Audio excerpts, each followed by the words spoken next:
Hafsa na zaba kyakkyawa a cikin su fa 'yan mata, ni na lura in baki ba zan iya aure ba. Hafsa budurwata, soyayya mai daɗi, turare mai kamshi, ba ai mutafin ƙarfi sai dai kamar rashi. Dacewar soyayya ka je ka gidan laushi, ta haɗa ka da mai son ka mai yi makarar rashi.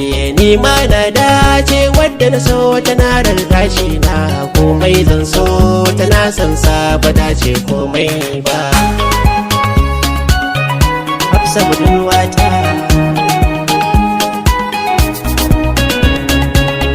ina da ƙaunar ki kira ni da angonki, kin zarce 'yar sarki a guri na 'yan mata.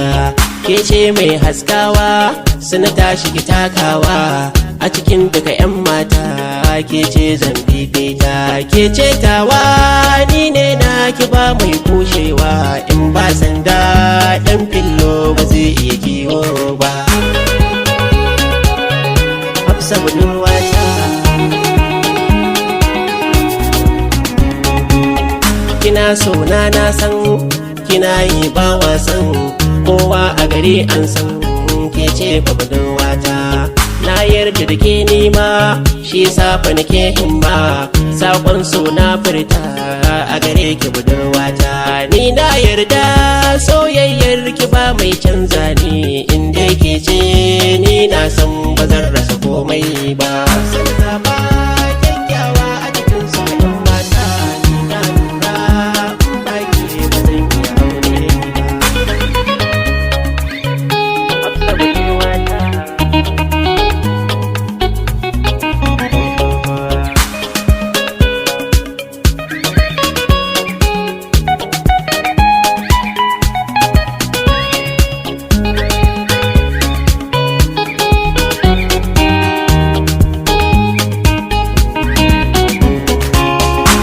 Suna Hafsa, muradi na Hafsa, kyakkyawa ta Hafsa, zan baki gurin kwana, na baki guri zauna, zuciya ta bakuna, kin bani tuwon kauna, a baki ina tauna. Shauƙin soyayya ya ɗebe ni na jin daɗi na, ba zan wasa da abincin yau in kwana da yunwa ba.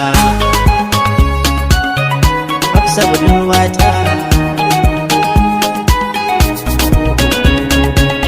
in rana ta bulla hasken ta na bulla, kowa ya fito jimla gari wayewa. A ranar aure na zan miƙa sadaki na, a dankan Hafsa na in ganta a hannuna. Kowa zai murna auren so idan an ɗaurawa, wannan rana duk maki ba zai ji da daɗi ba.